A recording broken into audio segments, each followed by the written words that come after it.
अस्सलामुअलैकुम। आमिर मकसूद बसरा अज दी नवी पंजाबी कहानी दे नाल। अज दी कहानी बड़ी मज़ेदार है कुछ इस किस्म की कि तू यह सोचना है कि शायद तुसी कोई हुकूमत वेखण दे ओहदे च या तैनूं कोई ऐसी महसूसात होण तो भाई तुहाडा ज़ाती मसला है, मैं कोई सियासी गल नहीं करता। एक बंदा जिथे मजदूर बैठे होंदे ने सारे इकट्ठे होके, वो मजदा लैके जिहड़ा ट्रक हुंदा है उत्थे जांदा है तो कहन उच्ची उच्ची आवाज़ लान लग पैंदा 300 रुपया दिहाड़ी 300 रुपया दिहाड़ी ते मेरे नाल मजदूरी करन केड़ा चलेगा।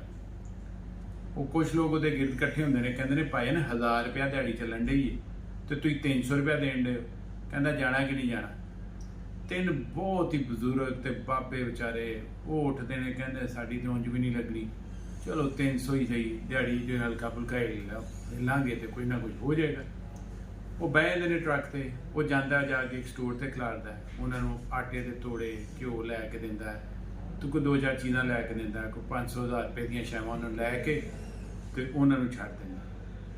अगले दिन यही काम वो एक होर अड्डे ते करदा है, उत्थे भी वो मजदूर जिहड़े कोई 2-3 दिन राजी हुंदे ने बुढ़े, उन्होंने लैंदा है तो जाके उन्होंने समान लैके दे दिंदा। वो 7-8 अड्डे हुंदे ने शहर दे विच, सारियां दा यही काम करदा। फिर पहले अड्डे ते जांदा है, कहंदा कौन 300 दिहाड़ी च मेरे नाल जाएगा। सारे ही उठ के भज पैंदे ने। ओहदे कोई मस्जिद दे उत्ते कोई 15-20-25 बंदे हुंदे ने, वो जनाब जाके उन्होंने लै जांदा है ते सीधा जाके ना उन्हां जो कहंदा 2 बंदे किहड़े होणगे, उन्होंने मैं 2-2 हज़ार दिहाड़ी दांगा जिहड़े इन्हां नूं काम तो हटण नहीं देंगे। 2 बंदे अगे हुंदे ने, उन्होंने कहंदा चल इन्हां नूं अद्धे करके ना उन्होंने कम्मे लाओ। ਉਹਦੇ ਘਰ ਦੀਆਂ ਉਹ ਕੰਧਾਂ ਛੰਦਾਂ ਹੁੰਦੀਆਂ ਨੇ, ਕੋਈ ਫਰਸ਼ ਫੁਰਸ਼ ਹੁੰਦਾ, ਉਹ ਜਨਾਬ ਸਾਰਿਆਂ ਦੇ ਪਿੱਛੇ ਸੋਟਾ ਲੈ ਕੇ ਖਲੋਤੇ ਹੁੰਦੇ ਨੇ ਦੋਵੇਂ ਹੀ ਆਪਣੇ 2000 ਦੇ ਲਾਲਚ ਦੇ ਵਿੱਚ, ਤੇ ਵਿਚਾਰੇ ਰਾਤ ਤੱਕ ਇਹ ਕੰਮ ਕਰਦੇ ਰਹਿੰਦੇ ਨੇ। ਅਗਲੇ ਦਿਨ ਦੂਸਰੇ ਅੱਡੇ ਤੇ ਜਾਂਦਾ ਹੈ, ਤੀਸਰੇ ਤੇ ਜਾਂਦਾ, ਉਹ ਕਰਦੇ ਕਰਦੇ ਆਪਣੇ ਘਰ ਦੇ ਜਿੰਨੇ ਕੰਮ ਹੁੰਦੇ ਨੇ ਨਾ ਉਹ 300 ਰੁਪਏ ਦਿਹਾੜੀ ਦੇ ਹਿਸਾਬ ਨਾਲ ਕਰਾ ਲੈਂਦਾ। ਉਹ ਮਸਜਿਦ ਦਾ ਡਰਾਈਵਰ ਇੱਕ ਦਿਨ ਉਹਦੇ ਕੋਲ ਪੁੱਛਦਾ ਹੈ, ਅਜਿਹੇ ਸਾਰੇ ਕੰਮ ਸਾਰੀ ਤੂੰ ਹੀ ਬੜਾ ਹੈ, ਕੀ ਕੰਮ ਕੀਤਾ ਹੈ? ਕਹਿੰਦਾ ਯਾਰ ਮੈਂ ਠੇਕੇਦਾਰ ਨੂੰ ਪੁੱਛਿਆ, ਕਹਿੰਦਾ ਜੀ ਇਹਦਾ ਠੇਕਾ 1.25 ਲੱਖ ਰੁਪਈਆ। मैं क्या तू उतला लख ला ना वेखी, मैं इनू सारे 25-30 हज़ार च करा लेना, तो वेख कैसा कराया। ਇਹਦਾ मतलब है नहीं कि मैं किसी हुकूमत की गल कर रहा।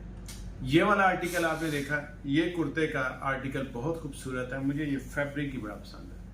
और ये जस्ट 3000 में कुर्ते की टाइप में पर्पल के साथ आपको मिलेगा। छोटी छोटी बहुत सारी फैशन की डिटेल्स, खूबसूरत डिज़ाइन, और जस्ट 3000 में फ्री होम डिलीवरी के साथ मकसूद.pk कुर्ते की टाइप में पर्पल कुर्ता MAQSOOD.pk। अब मैं आपसे इजाज़त चाहता हूँ, अल्लाह हाफिज़।